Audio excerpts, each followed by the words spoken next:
Today on In the Wood Yard, we're going to talk about the 7 biggest myths when it comes to firewood. Here we go. So there are a lot of people that think, because of what they've heard over their lifetime, that there's certain things about firewood that are known to be truths and facts, and they aren't always. So we're going to talk about some of them, because I hear these all the time. And there's some that are doozies and some that people are probably going to think I'm insane, and there's probably going to be some where people are going to think that I don't know what I'm talking about, but I kind of do. I could be wrong. These might just be opinions that I have, but I think there's a lot of myths out there that people just think, oh, it's the way it is because that's what they were told their whole life. Not necessarily true. The number one thing is seasoned wood. Is wood really seasoned? And what does seasoning mean? Does that mean a season of the year? Is the wood cut in the end of spring and it dries all summer, and then that fall that wood is seasoned? Or is the season a whole year? So there's a lot of misconceptions about that. To me, seasoned wood is wood that has been cut, split, dried for however long it takes. If that's 3 months, it's 3 months. If it's a year, it's a year. If it's 2 years, it's 2 years. Fully seasoned means that it's ready to burn now. That's what I think. I could be wrong, but that's my interpretation of it. But there are some people that think seasoning the wood is cutting it in the spring or by spring and then by fall it's ready. In some cases that's true, but not if it's like something like oak or maybe even hickory or locust. It may take a little longer to dry. Some wood takes longer to dry, and depending on how small you split it, you know, it can dry faster if you split it smaller. It takes longer if you don't split it at all. I mean, if you just leave your stuff in rounds, it's going to take a long time. It's going to take 2 or 3 years. Or if you split it just in half, it's going to take a while. So seasoning the wood, what does that mean to you? In the comments, let me know what you think seasoning is, but I think that means it's dry and ready to burn now. Whatever that takes, that to me is seasoned wood. The next one is I hear people say this in videos that guys have done, that you do not need to stack your wood. And I would agree with that if you get it off the ground. Now, I've seen some videos guys have done, like, they don't do anything, they just throw it in a pile and that's what they use. And that's fine if it's for your own use and you're taking it from the top and then gradually working your way into the pile over time to where you can get down to it. But if you've got wood on the ground, especially if you're in a clay type soil and your wood is stored in the shade, that bottom layer is not going to be dry. Matter of fact, it's probably going to grow mold, because I've seen it, I've done it myself. So you got to get it off the ground. Now, I've got all this wood behind me is stacked, but I also have wood that I put into bins that it's on pallets, and there's pallets on the side, and we just throw it in loose, and it gets lots of wind and sun, so it does dry. I think you got to get it off the ground, however that is. If you're putting it in IBC totes, it's off the ground. If you're putting it on pallets and stacking it, it's off the ground. If you do stringers, where you're running logs at a length or 2x4s or some type of structure and getting it off the ground a little bit so that it's not making contact with the ground.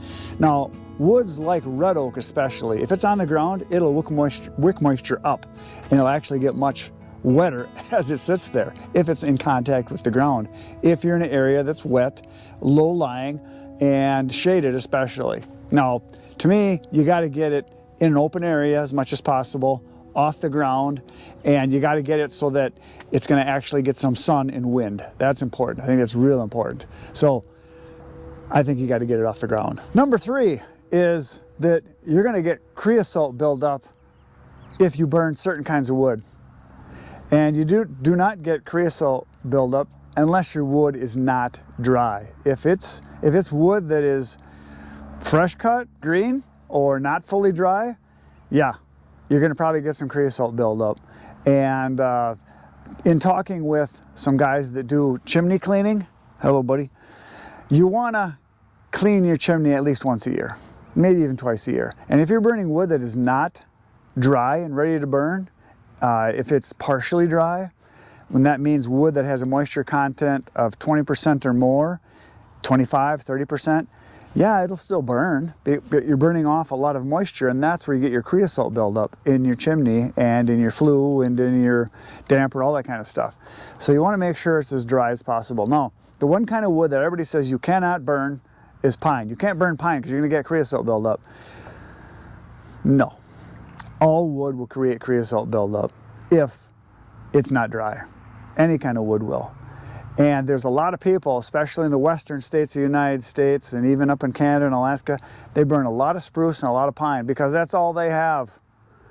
And they don't have problems because they clean their chimney out and they burn dry wood. You got to burn dry wood. So the creosote buildup thing is from wood that is not dry. Any chimney guy that you talk to will tell you if you've got buildup, you're burning wood that is too wet, too green.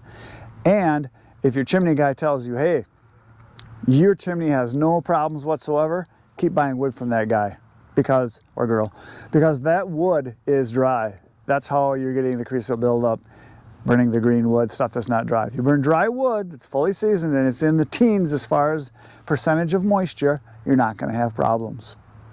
There you go. The next thing I want to bring up is what is called a truckload of wood. Now in some areas, guys will sell wood and they'll sell a truckload. Well, how much is a truckload? How big is the box of the truck? How much are they heaping it? So that's a very, very wide range of measurements that guys are going to come up with. If you got someone that's got an older truck that has a shallower side box on it, on the sides of the actual box itself, that truckload is not going to be very, very much. But if you get a newer truck that has deep sides, you're going to have more wood in it. And what if it's a 5.5 foot box? What if it's a 6.5 foot box? What if it's an 8 foot box? What if there's sideboards on it where you can go even higher? How much is a truckload of wood? It can really vary. Now I know because I've loaded a lot of wood into trucks. If you've got a pickup load, like you see right over here that I loaded, that is a face cord or 1/3 of a cord. That's what fits into a 6.5 foot box for my truck. If it's level full, that's how much is in there. It is a 1/3 of a cord. Now I can get half of a cord in my truck, but I got to stack it, and then it's level and it's stacked tight because you lose about 20%, 25% of your volume by throwing it in loose. Now in my trailer, I can put in amounts that equal 1 face cord or 1/3 of a cord, or 2/3 of a cord, or 2 face cords, or 3 face cords, or 1 full cord, because I know how much the level is on it. I can do 4 face cords thrown loose, and if I stack it, I can get 5.5 or so if I really stack it in tight. So I know because I've done it so many times with measured wood that I knew the measurement of and putting it in there. But if someone just says, hey, I'm going to bring you a truckload, well, how much of a truckload is it? Is it a big truck that's got a dump box on it? And maybe that's a lot more wood than what you would get if your guy just puts it in his pickup. So you got to know how big is the box, how deep is the box, how high are the sides, is it stacked, is it loose? A truckload of wood is a very varied amount. Another thing about wood that a lot of people have misconceptions of is that I've heard guys say, well, you can't tell your wood is dry with a moisture meter. Well, they must not have a moisture meter, because if you split a piece of wood open and test the inside of it, you know how much moisture content is on it. And I have 5 or 6 different moisture meters that I've done, and they're all very close. They really don't vary much. So I've heard guys say to me like, well, I can tell your wood is really good because the bark's falling off. That is a way to know that it might be dry, but there's a lot of wood that I sell that comes from trees that are dead and dying, or dead trees that have been dead for several years that are standing dead. Red oak, for instance, with the oak wilt we've had here, where people have been cutting oak trees down, the top limbs, stuff that's down to like 3 or 4 inches, yeah, that'll be dry. But down on the trunk all the way down to the bottom, because it wicks moisture up, that wood on the inside is still going to be very wet. You can tell it right away. And red oak is one in particular that holds moisture tremendously. So just because the bark's off doesn't mean that it's dry wood. Now, if you cut green wood and then you split it and then stack it or put it in a pile, and then a year later, when you're handling it, the bark falls off, yeah, it's probably dry. So that's just one of the indicators. It doesn't mean that it's necessarily dry. Now, there's other indicators, and this is one of them. Some guys will say, oh, it's cracked on the end, it must be dry. It's got to be dry all the way through. Well, not necessarily. This happens to be a piece of ash, and ash is very dry wood to begin with. So once you split it, cut it and split it, and then put it in a pile, ash, when it's green, only is in the high 20 percentiles as far as its moisture. It might be 26, 27, 28%, maybe 30% if it's really green. And as soon as you cut it and split it, within literally a month or two, it's ready to burn if you split it down small enough. So ash is a deceiving kind of wood that way. So like the old saying goes that ash is cash, and it is. It burns really good, and people like it. It's a great wood, but that doesn't mean all wood is like that. Red oak, for instance, white oak, hickory, it's very high moisture content, a very heavy, dense wood, and it dries very slow. So just because it's got cracks in the ends doesn't mean that it's necessarily dry. So that's another thing that people get they think, oh, it's cracked, it's got to be good. Not necessarily. Another thing I hear quite often, oh, the wood sounds so dry when you put it together. It has that high-pitched sound. Yes, that's one way. Look at this piece. The bark's coming off. It must be dry, huh? And it is. I know it is because this one's been here a while. But just because it sounds really dry doesn't mean that it is, because I dump wood onto cement all the time or driveways when it comes out of the trailer and it sounds really high pitched, but that doesn't necessarily mean that it's really dry. I mean, this sounds good. You want it to sound like bowling pins, and yes, that's a good sound, but just because it has a nice pitch to the sound when the wood hits together or when it falls out doesn't necessarily mean that it's dry and ready to burn. Yeah, it's an indicator, but do you remember what a piece of wet wood sounds like when you hit it together? 3 months later when you hit the other pieces together? Yeah, it probably sounds a little bit better, but do you really remember that high-pitched sound? It is an indicator, and if it's really a high-pitched sound when you put two pieces together and you hit them together, it's probably dry, might be dry, but that's not the best way to know. But it is an indicator. Now, another indicator that guys and girls have told me, like, oh, it feels light, it's dry. Well, compared to what? Just because it's a smaller piece. I mean, this piece is heavier than this piece, so this one must be drier because it's a smaller piece. And it probably is because it's a smaller piece. But that doesn't mean that it's dry just because it feels dry. If you were comparing two similar sized pieces of the same species, like if you take a chunk of red oak and say it's cut into a quarter, and you got another chunk that's cut into a quarter, one of them is a year old and one of them has just been split, there's going to be a difference. But are you comparing similar pieces of different ages to know that? Can you really tell? Probably not. I can't, and I handle quite a bit of wood. Tens of thousands of hundreds of millions of pieces. You can kind of tell, but that doesn't merely mean that it's dry just by how it feels.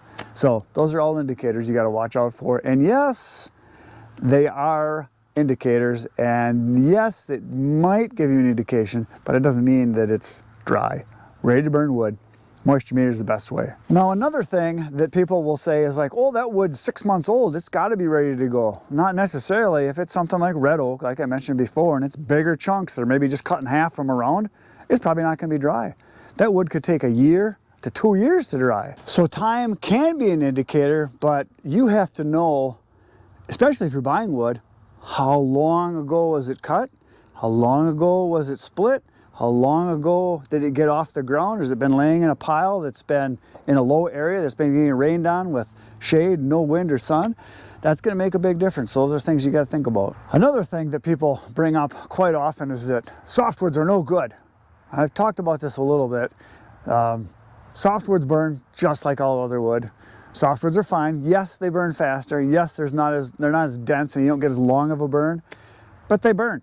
As long as it's dry like any other wood, softwood is fine. Whether it's a white pine, jack pine, red pine, Doug fir, balsam, any of the conifers burn. They burn great. Lodgepole pine, yellow pine, stuff like that. Out west, that's pretty much all they have is pine. And they all have fires, and it's all great. Pine is fine. So I prefer to burn pine outside because I like the snapping and the cracking and the popping and all that, because it makes the fire more fun and enjoyable. It burns a little faster, a little hotter with more flame, so I like softwoods. And in a fireplace, I have burned it quite a bit in the house, but we have a screen we put in front, and then I close the doors partially because it does pop and snap and sparks can fly out, and some people don't realize that, and that's why they run into problems, because the sparks will fly out and they can get burn holes in their carpet or their rug or whatever. So that's one thing you do have to watch out for, but pine's fine. My brother Eric has a wood boiler, and 1 year all he had was red pine. The whole winter he heated his house and all of his hot water with red pine. It worked just fine. So softwood is fine, pine is fine. The last one that I have is, I'm going to talk about people that are very particular about what kind of wood they burn. The pine one is one of the examples that they would never burn pine, it's no good. Well, it burns just fine. The one thing about the pine is that if you have a ton of pine and a ton of, say, oak or locust or hickory or something like that, some of the better hardwoods, the pile of pine is going to be twice as big as the pile of locust or hickory or oak or Osage orange. It's going to be a lot bigger because it takes more wood to create the volume of the same amount of weight. The weight is what really matters, because if you take a ton of red pine, a ton of white pine, a ton of hickory, a ton of oak, the piles are going to be different sizes. But you're still going to get the same amount of heat of it. You just have to put more wood on more often. So the thing that I'm going to mention here is a word that I've mentioned before, and it's what my brother Ken termed years ago. He calls them wood snobs. People that think their kind of wood is the only kind of wood, and they would never even consider burning any other kind of wood. Now, I have customers of mine that say, I got to have oak, and they burn in a fire pit out in the backyard. I say, well, why do you want oak? Are you smoking with it? That you're smoking meat? No, I just like it because it burns really good, because it's the best. I said, well, I also have other wood that's just as good that burns fine. And I tell them, I have the stuff like right here. This is ash, maple, and ironwood. It's everybody's good as oak, I think. But no, you can't tell them that. They are wood snobs and they got to have their kind of wood. Now, there's some people that think the only kind of wood they can burn is what they have in their area, and nobody else has any good wood, because in their area all they have is Osage orange, and that's the best. And that is some awesome wood. It's very good wood. But that isn't even the best wood. Some of the best wood is almond wood. It's got more BTUs yet. The thing about those kinds of wood that put a lot of BTUs out, as far as the piece of wood itself, when it's burning, that amount of heat it puts out, they burn slower. They don't have much for flames. It's more of a smolder. It's a slow burn. So if you want a fire to sit and enjoy, the lighter woods actually put out way more flames. So that's something you got to think about. That's why mixing different kinds of wood together is actually a good thing. A little bit of pine is good. A little bit of ash is good. A little bit of maple is good. A little bit of ironwood is good. A little bit of Osage orange. Whatever you have in your area, mixing it is just fine. There's nothing wrong with that. The reason I think some people get stuck on one kind of wood is because it's what their dad had, and it's what they've got in their woods and what they've got a lot of, so they think that's the only wood there is.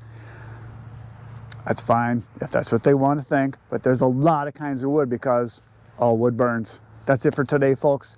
Tomorrow I'll be back with another video. Between now and then, go to my channel. There's 1,000 videos for you to watch. Actually, way more than 1,000. Check them out.